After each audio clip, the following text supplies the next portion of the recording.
ਸਤਿ ਸ਼੍ਰੀ ਅਕਾਲ, ਸਵਾਗਤ ਹੈ ਜੀ ਸਾਰਿਆਂ ਦਾ। ਸੋ ਮਲਟੀਪਲ ਰਿਫਿਊਜ਼ਲ ਵਾਲੇ ਸਟੂਡੈਂਟਸ ਨੂੰ ਜ਼ਰੂਰ ਕਹੂੰਗਾ ਕਿ ਅੱਜ ਦਾ ਸ਼ੋਅ ਦੇਖੋ ਤੇ ਮੈਂ ਉਹਨਾਂ ਨੂੰ ਇਹ ਵੀ ਕਹੂੰਗਾ ਕਿ ਡੀਮੋਰਲਾਈਜ਼ ਨਾ ਹੋ ਜੇ ਖਾਸ ਕਰਕੇ ਤੁਸੀਂ ਕੈਨੇਡਾ ਫਾਈਲ ਲਗਾਣੀ ਹੈ, ਕਿਉਂਕਿ ਕੈਨੇਡਾ ਦੀ ਬਿਊਟੀ ਹੈ ਕਿ ਕੈਨੇਡਾ ਦੇ ਦਰਵਾਜ਼ੇ ਖੁੱਲੇ ਰਹਿੰਦੇ ਨੇ।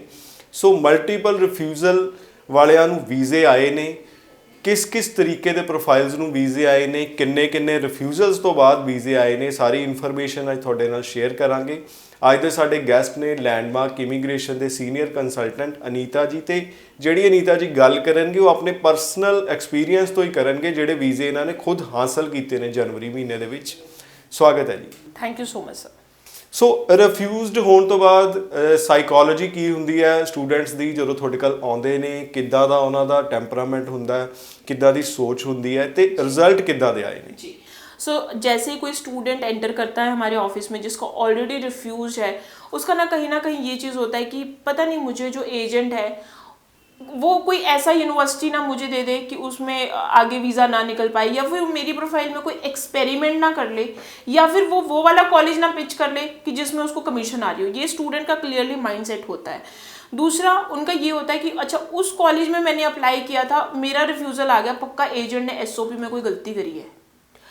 एक एसओपी, यस मैं मानती हूँ कि एसओपी भी एक रीज़न हो सकता है आपके रिफ्यूज़ल आने का, लेकिन साथ में रीज़न आपका ये भी हो सकता है कि how you are presenting your file.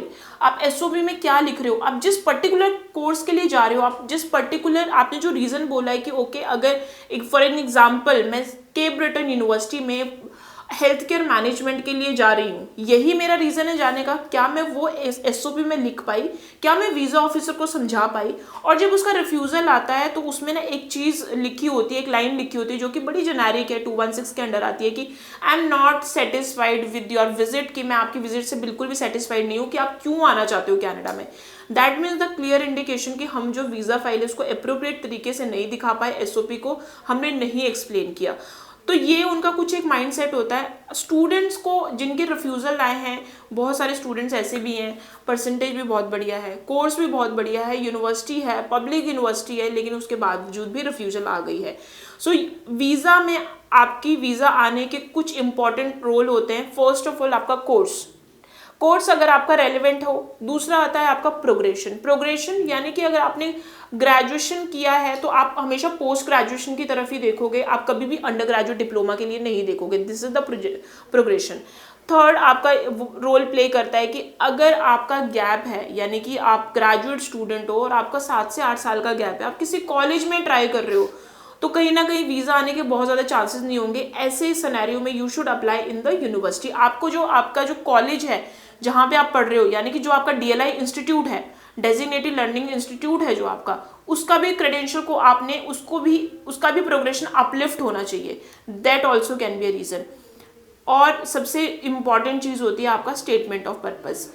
मैंने बड़े सारे लोगों की एसओपी पढ़ती हूँ पूरा दिन, उन्होंने अपने बारे में लिखा होता है और अपनी फैमिली के बारे में लिखा होता है, अपने करियर के बारे में लिखा होता है, बट जिस चीज़ के लिए वो जा रहे हैं कि okay if the person is going for Cape Breton university या कॉनेस्ट्रोगा कॉलेज, सो उस चीज़ में उन्होंने सिर्फ ये 3 या 4 सेंटेंस या आप ये बोल दो कि बहुत छोटे पैराग्राफ में मेंशन किया होता है।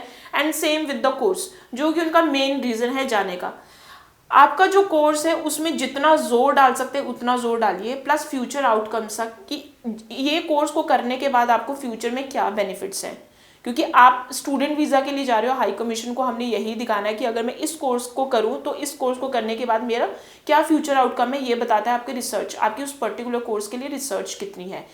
एंड द मोस्ट इम्पॉर्टेंट आपकी आती है फंडिंग, कि आप कितना फंड दिखा रहे हैं। अब हम स्टूडेंट से बात करते हो, कहते हैं नहीं हमारे पास ऐसा फंडिंग नहीं है, हमारे पास सेविंग्स नहीं है, हमारे पास वही होगा 2 से 4 लाख। लेकिन वो कंसल्टेंट पे डिपेंड करता है। वो बातें कर करके पूछ के इतनी सारी चीज़ें सामने निकल जाती है कि जो स्टूडेंट बोल रहा है मेरे पास 2 या 3 लाख की फंडिंग है, वो कई बार उनके पास 70 to 80 लाख की फंडिंग भी निकल जाती है। कैसे? या तो उनके फादर साहब जो हैं या मदर जो हैं वो किसी गवर्नमेंट एम्प्लॉय हैं, पीपीएफ में पैसा पड़ा हुआ है, या फिर सीए वैल्यूएशन रिपोर्ट है, उनके पास मूवेबल एंड इमूवेबल एसेट है, कोई एफडी है, कोई ये डिपेंड करता है कंसल्टेंट एंड उसके एक्सपीरियंस पे।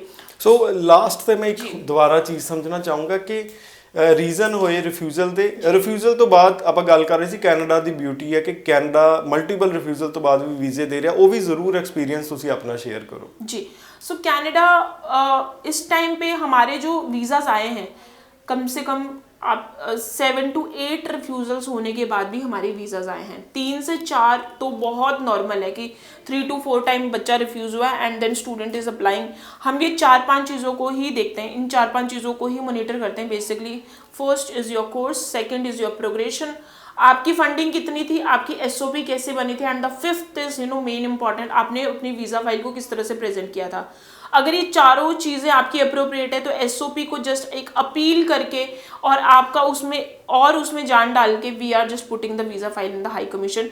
लेकिन ये चारों चीज़ें कई बार बहुत बारी 90% ये अप्रोप्रिएट नहीं होती है, तो जहाँ पे चेंज करने की अगर ज़रूरत पड़े कि कॉलेज और यूनिवर्सिटी चेंज करना चाहिए then we are changing it.